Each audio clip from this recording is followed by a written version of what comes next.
Utilize these attacks in your next war.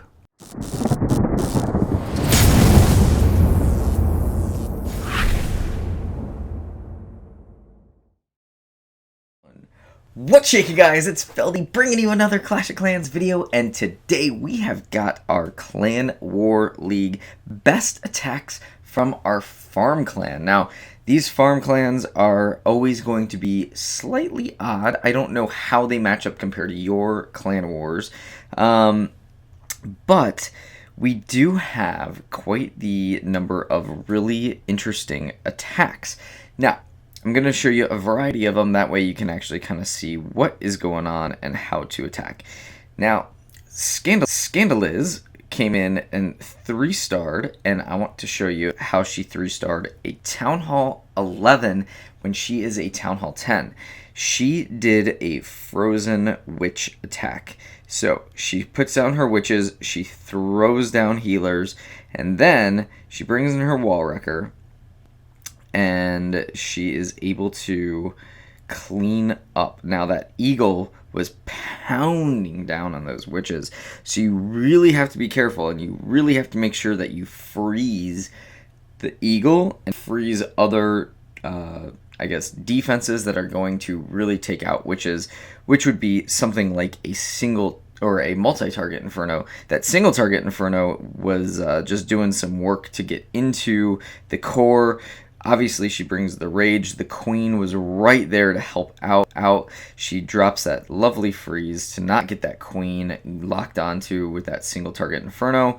The freeze goes down yet one more time on that single target Inferno. Then the rest is history, because those healers are on the witches and able to make all the great little skellies pop out everywhere. She has some of those bowlers left in her clan castle troops, so she did a really beautiful job in terms of making sure those witches stayed alive. So it's called the Frozen Witch. It's a healer, witch, and then lots of freezes. So you can go back, rewatch that comp and kind of how she places them down. Obviously, with the expos right on the corner, when she placed them down, she knew she had to get the those healers right away onto the troops. All right, that is the very first one. Let's go to day 3, and we had a great attack down here from Fated Milkshake. So he is a Town Hall 10 going up against a Town Hall 9, but I thought it was a really diverse troop composition, and I wanted to highlight this. So he brings in a baby drag to cut, and you got to keep in mind, you don't ever want to place 2 baby drags. You always want to place just 1 baby drag, because it has that enraged ability. So as you notice, the Air D just takes it out so quick. So they are definitely just a cutting troop. So he was able to cut and then funnel his troops more into the core of the base. Now, a few of them are going to go around the outside up here, and they do have a couple healers on them, but luckily a couple healers went with the majority of the troops, and that Wall Wrecker comes in. There's a baby drag in the clan castle along with a P.E.K.K.A. The P.E.K.K.A. just goes right to town and starts smacking that town hall, and gets absolutely obliterated by that 4 Tesla farm. But look at the rest of the troops remaining. The troops around the outside are taking up all the trash, and the troops kind of down below start to make their way back into the core. King and Queen definitely helping out. Beautiful little jump spell saved for later, so that he knew that being in a ground attack, he was going to have to get into those compartments. So he saved that jump for later on, which was a really smart move. I always recommend scouting and making sure you have the exit strategy. Exit strategies are so important when you are in a war attack. Now, when you're raiding, an exit strategy isn't necessarily mandatory, but you definitely want to have an exit strategy when you are playing in a clan war league. All right. Now let's go to the second day, and we're gonna go to Soulja he had an awesome attack. He is a Town Hall 10 against a Town Hall 10 that is fairly maxed out, minus some X. Well, I should take that back. It's a decent Town Hall 10, but I thought that this attack was a really, really brilliant mixed bag of troops as well. The one thing he could have done was place that wizard slightly towards the elixir storage, and he would have had a little bit more value from that guy, because the P.E.K.K.A. would have tanked for him, and then he wouldn't have been pinged by that archer tower. But he does bring in his wall wrecker on the opposite side from all of his P.E.K.K.A.s, which ends up working out for him. But keep in mind, here comes the E-Drag out of the clan castle. He freezes that. He's got his group of wizards. He's going to freeze again. He's going to throw down his rage, and then he's able to take out that E-Drag right away, which is a huge thing.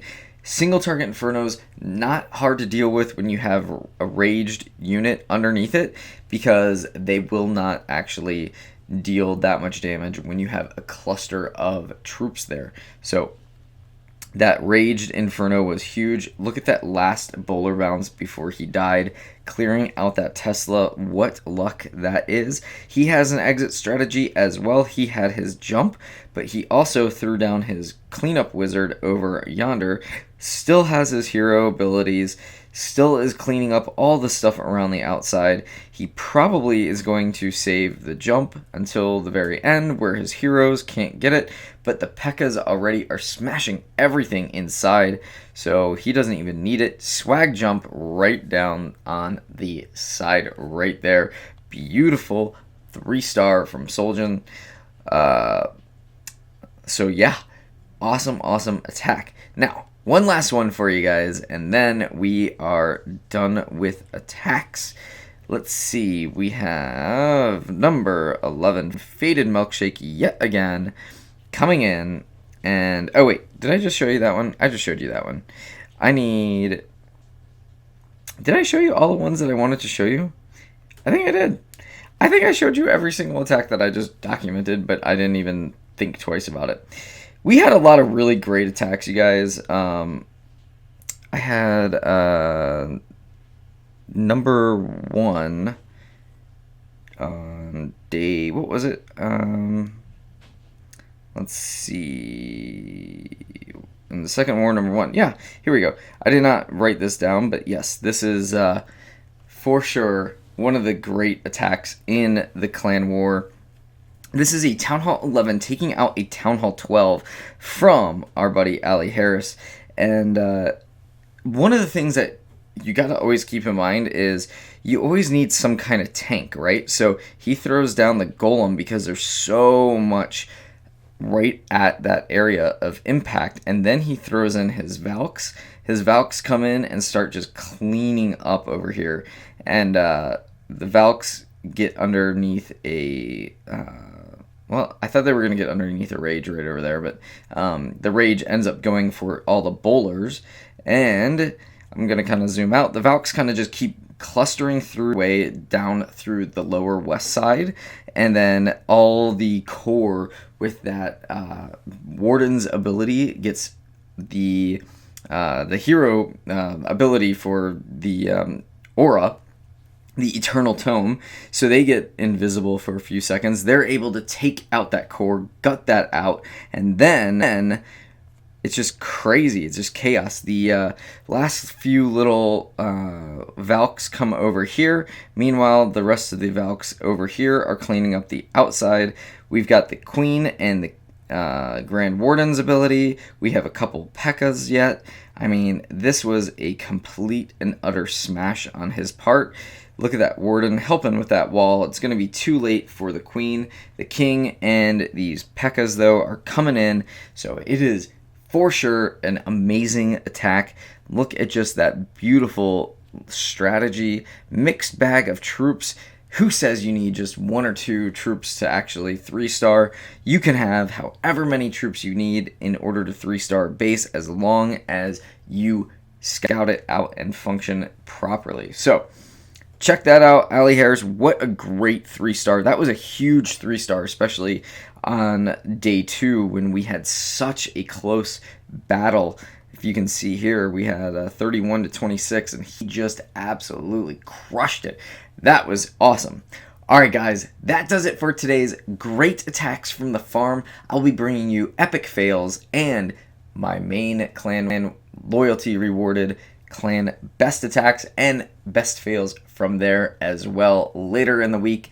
Till next time guys, Feldy, peace.